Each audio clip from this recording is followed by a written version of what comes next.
There are so few biographies on African American women, and that is why it's such a pleasure to feature historian Dr. Tara T. Green on our show.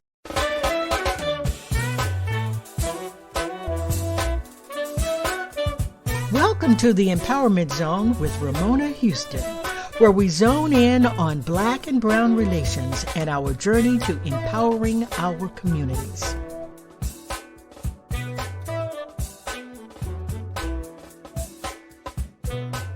Dr. Green has just released a biography about Alice Dunbar Nelson. Alice Dunbar Nelson was a prolific writer, educator, and social activist. And as a queer, liberated race woman, Dunbar Nelson challenged all types of oppression, as well as influenced the Harlem Renaissance. And so if you have an interest in American history, social justice, African American women's activism, and or literature, you will enjoy the discussion today with Dr. Green. And make sure you purchase her book, for you're going to enjoy that too. Dr. Tara T. Green is a professor of African American and African Diaspora Studies at the University of North Carolina at Greensboro, where she teaches literature and gender studies courses. She is from the West Bank of New Orleans and is a graduate of Dillard University, a historically Black college and university, and Louisiana State University. Dr. Green is also the author of See Me Naked: Black Women Defining Pleasure During the Interwar Era. Hi, Professor Green. Welcome to the Empowerment Zone. Thank you so much. Good morning. Good morning. It's great to have you here, and especially with this being Black History Month, although here at the Empowerment Zone, we celebrate Black history 365 days out of the year. But it's great to have you here today in honor of Black History Month because of your great scholarly work on Alice Dunbar Nelson. And so before we get to talking about your book, could you tell us a little bit about yourself, your background? We always like our guests to tell the audience about themselves. It's a way for us to connect. Yes, well, thank you. I am a Southern girl from the New Orleans area. I went to Catholic schools there and also went to Dillard University and HBCU. HBCU represent. Yes, of course. And that is when I got very interested in wanting to study African American literature. And so I went on to LSU, got a PhD, and have taught at universities in Louisiana, Southern University, another HBCU. Mm-hmm. I taught in Arizona, and I am now at the University of North Carolina at Greensboro. And I am in the African American Studies program here. All right, a product of an HBCU for our audience that is historically Black colleges and universities. And Dillard is one of our outstanding colleges in Louisiana. So can you tell us, how did you become interested in literature at Dillard? Well, I came from a background of storytellers. Mm-hmm. And so I was just fascinated when they would talk about their childhood. And it was not an easy childhood. My mother's side of the family is from rural Louisiana, and my dad's side of the family is from rural Mississippi. But when they told those stories, those were times that we would laugh in the ways in which they remembered it. But we also understood that there were hardships as well. Mm-hmm. And I think that just drew me to literature. When I was a child, I could still remember my mother taking me to get my first library card. And so I always had my head in the books. I'm an only child. And so those books kept me company, and I would continue to want to know more about the experiences of Black people. And that would draw me specifically to looking for work that had been written about Black people and by Black people.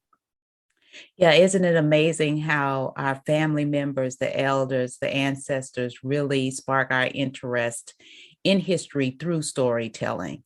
Uh, Many African Americans didn't have the tradition of writing. The tradition was oral history.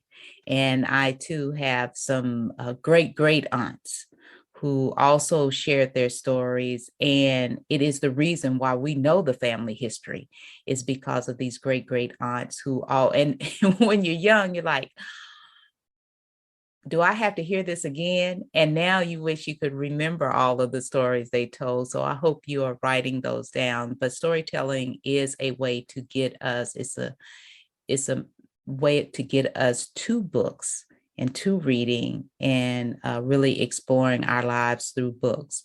So looking at your work on Alice Dunbar Nelson, entitled Love, Activism, and the Respectable Life of Alice Dunbar Nelson. How did you choose her as your subject of interest? Well, I have Dillard University to thank for that. So I was sitting in an American literature course, and one of the assignments was to read a short story by Alice Dunbar Nelson, a writer that I had not heard of before. And her work, quite a bit of her work, although not all of it, is set in New Orleans. And that particular work, and I can't even remember which one it was, but I do remember that it was set in New Orleans. And there I was sitting in New Orleans and had not heard of this woman before. And I remember reading the short biography because this was part of an anthology, and finding out that she had graduated from Straight College, which would merge with another institution to become Dillard University. So when I became a professor, I just didn't forget about her. I would teach her work sometimes, but I just didn't forget about her. But she had a remarkable impression on me as a reader and as a person from that area. So you talk about her making an impression on your life, and what was it about her writings that really impacted you? I think in reading her work, she has a way in short story form of capturing um, moments. And so she can zero in on a character, and silences are loud for her. She's known as being a local color writer. And so New Orleans almost becomes another character for her in her work. But she does quite a bit with silence. And so that, coupled with a slight description of the character, always speaks so much about what I think that she's trying to convey about a particular historical moment. So when you look at study, one of the challenges we have as African Americans is that a lot of our information isn't written, right? Because we're an oral people. How did you go about finding information about her and her work beyond just the her writings? Mm-hmm. Well, she must have thought that her life was important because she kept quite a bit of work. So she was a pack rat, and her niece, who was a librarian, was a pack rat. So thank God for these pack rats. Mm-hmm.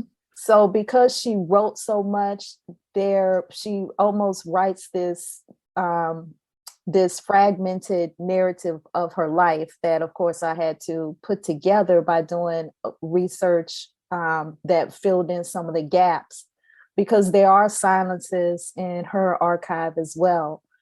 So it was just an experience of going up to the University of Delaware and seeing these boxes of work nicely filed, and just learning more about what she wanted us to know about her, because surely she must have known that somebody was going to go through this work and that something was going to be done with it. She had done research in certain areas and knew from that experience, I'm sure, how difficult it was to be able to have access to bits and pieces of Black life.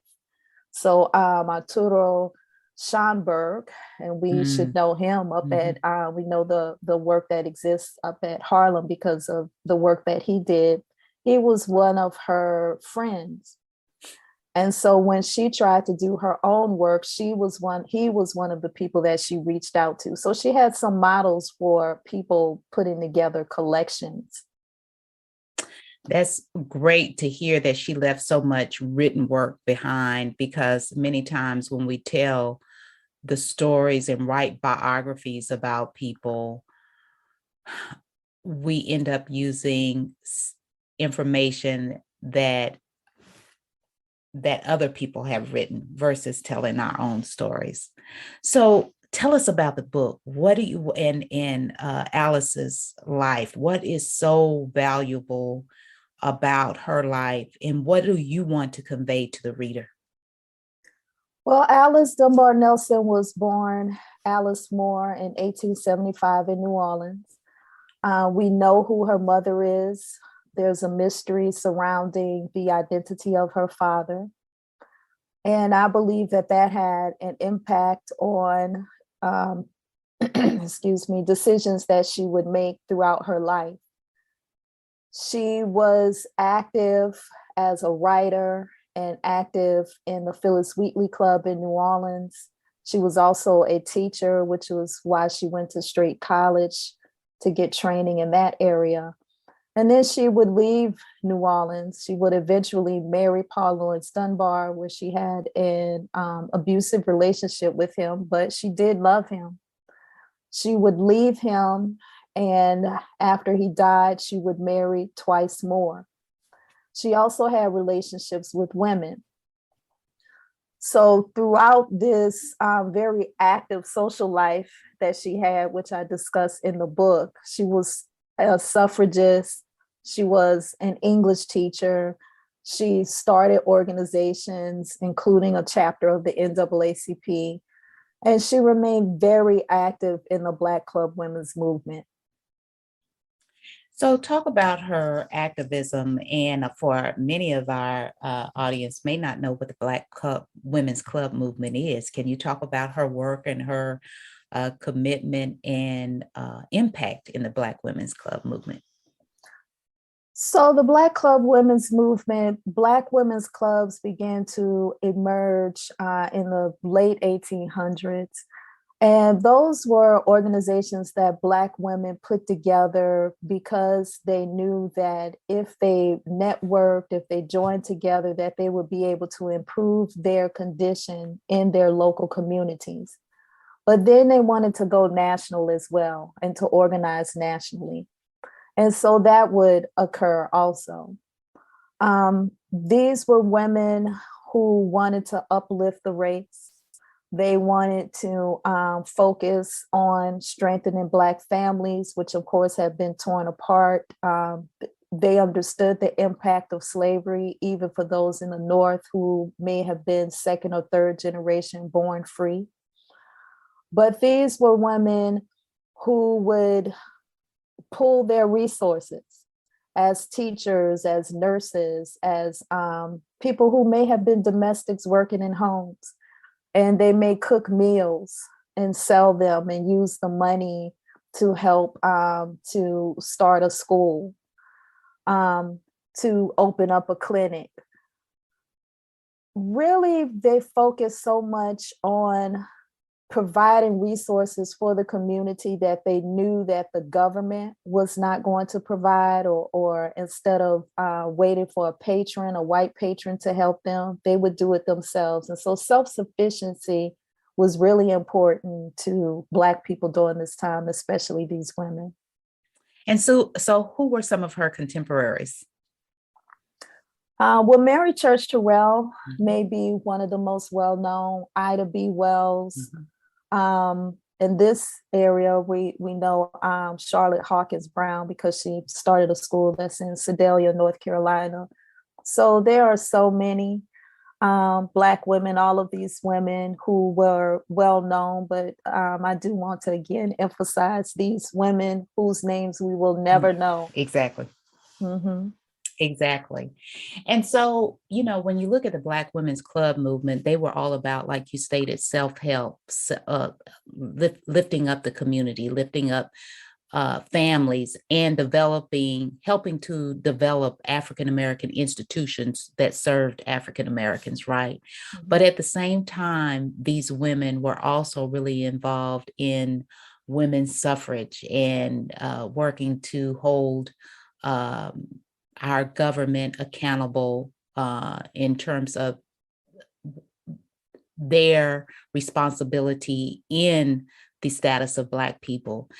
Can you talk about some of her work in terms of how she addressed some of the issues, contemporary issues that were going on? I think this is very important because our work here is all about empowerment, right? And we talk about self-empowerment and empowerment of the community. Yes, well, certainly the suffrage movement was something that was extremely important. We know that there was that famous walk that happened in 1913. And but prior to that, there was work leading up to that. And then the 19th Amendment doesn't come until about 6 years later. But so what was her role? Well, it was important for her to keep the name Dunbar because being married to this famous Black writer, Paul Laurence Dunbar, meant that people respected her because she had been a wife.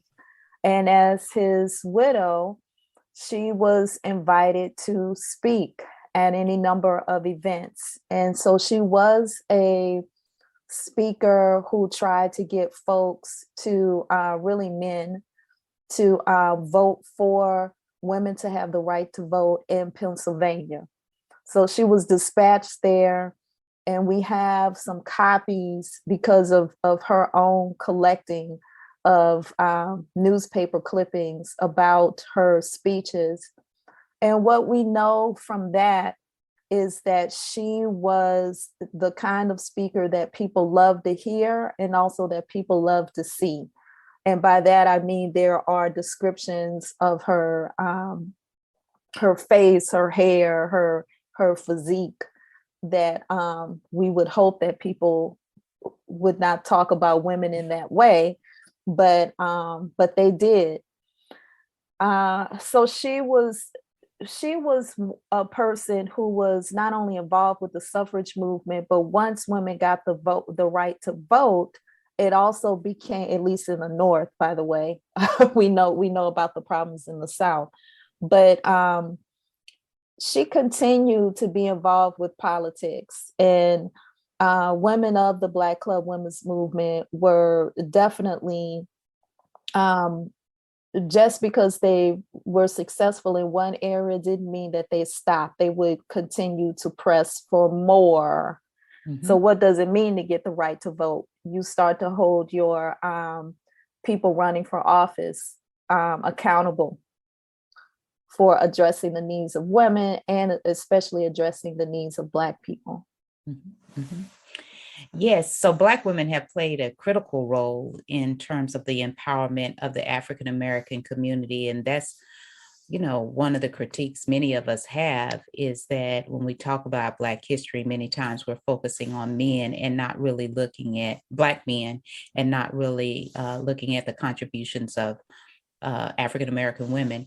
And that is why it's so important for us to have biographies, right? So that we can explore the lives and contributions as well as the life and legacy of these individuals.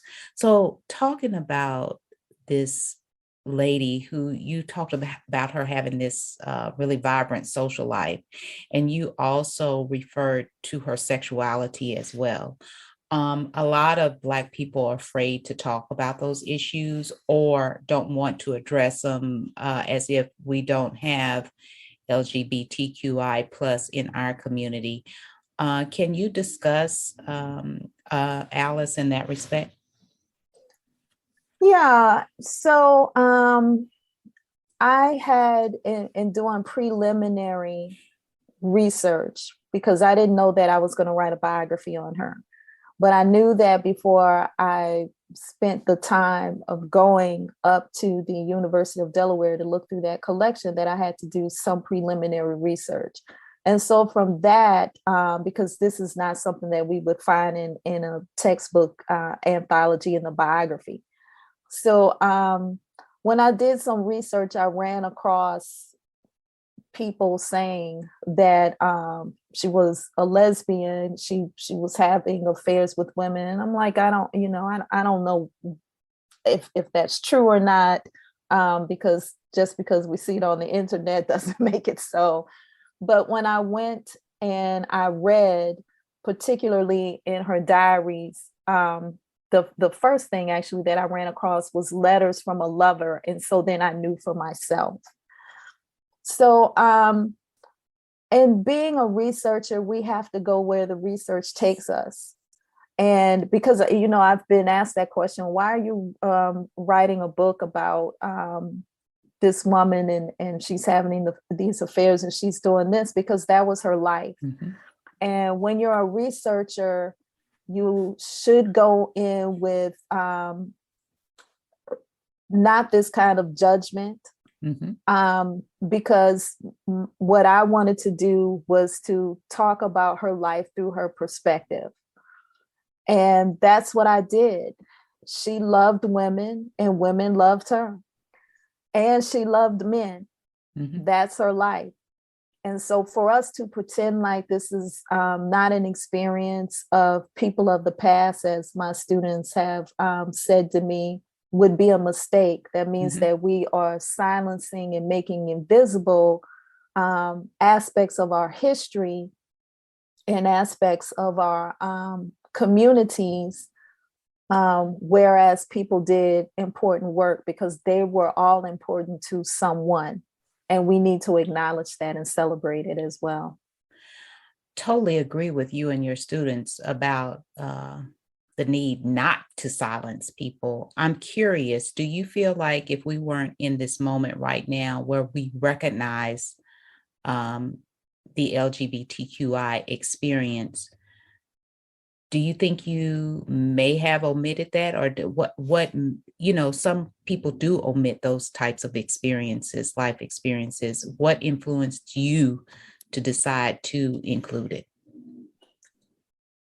Well, I wasn't the first scholar to include it. The recovery work was done by Akasha Hull, and so who's a Black woman scholar. And so she was the first one to be able to excavate that collection before it was actually donated to the University of Delaware. So the cat was already out of the bag, thankfully. So I stand on the shoulders of a Black woman scholar who came before.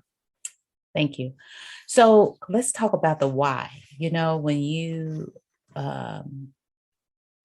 look at developing your audience of people who are readers of this book, why do you think they should read this book? What is so important about the life of Alice Dunbar Nelson that people would want to purchase this book? Well, certainly because of the activist work that she did. We know so much about specific women. So when I say Ida B. Wells, then people have a sense of who that is. The same, with Mary Church Terrell. But there are so many other women, and Alice Dunbar Nelson happens to be one of them. So people who are interested in journalism and editorial writing would be interested, because she was. Members of our community who are LGBTQ should be, I would hope, interested. The fact that she was an activist in so many different areas, fighting for women and fighting for racial equality, and also fighting against violence that Black people will experience, specifically the anti-lynching bill that she wanted to see enacted that we still don't have. and we Mm-hmm. are still fighting for voting rights. And Mm-hmm. she was a person who fought along with women, men, and white women. So there's so much there that happened then that's still relevant now, that I think that it will allow people to make connections and to see their own experience and interests. So that those are so many reasons why we should pick up this book. Are there any other final thoughts you would want to say about Alice Dunbar Nelson, her life, her legacy, this book, your efforts to make her life come to life on paper? I think another thing that I want to emphasize is there are two things. One is that she was a survivor of domestic violence.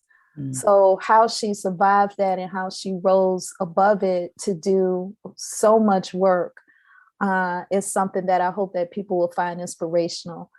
And also the fact that she was a woman who also understood the importance of finding moments of relaxation and peace for herself through nature and through meditation and writing in her diary. There's so much to be learned from this ancestor about how she did that and why she did it and how she accomplished what she accomplished by demanding that she have space for herself. Can you expand upon that? Because so many times all of us who are out there doing work and doing social impact work, empowerment work, also people who are in our various professions, we think we have to go nonstop without rest and relaxation. And we do need that in order to rejuvenate. What type of, how does she justify her need for that to herself, not just to others, but to herself? I don't think that she ever thought that she had to justify her actions to anyone, first of all. So she was unapologetic. That's it. And quite a bit of the work that she did and how she lived her life. Mm-hmm. So that's one. I love that attitude and that fierceness about her. Mm-hmm. And so she may travel to a conference and leave the conference and go for a nature walk and then write about it later. Mm-hmm. So there were layers of how she engaged with the beauty around her, and the fact that she looked for beauty and saw it, and embraced it and indulged in it was something that I didn't notice until I got near the end of writing the book. And so I went back and added some pieces on it because I just think that is so important for us. Mm-hmm, mm-hmm. Taking time for yourself, taking moments out for yourself in small ways and big ways, small ways, taking a walk, reading a book, writing in your journal. Big ways, just taking off for a few days and going somewhere where you enjoy yourself. Well, so please tell us how we will purchase the book. Again, this is Professor Tara T. Green, Love, Activism, and the Respectable Life of Alice Dunbar Nelson. Yes, well, you can get it from Amazon, your local bookstore, and you can visit me. I have links at www.drtaraggreen.com. That's drtaratgreen.com. Sounds great. And I hope all of you will pick up this book.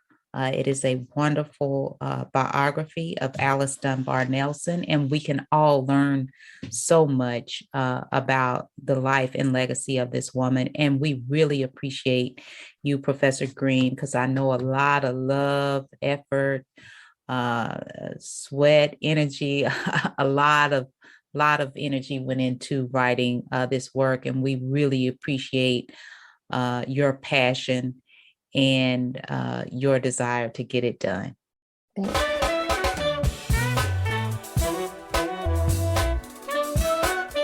So, Professor Green, you being a college professor, I know you can Ace, this portion of our interview, when we talk about providing students strategies for college success.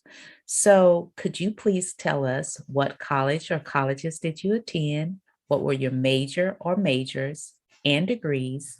And then tell us, what is that strategy you would give students to ensure that they're successful in college? Well, sure. I attended Dillard University, got a BA in English. I got a master's and PhD in English from Louisiana State University. And so what is your strategy?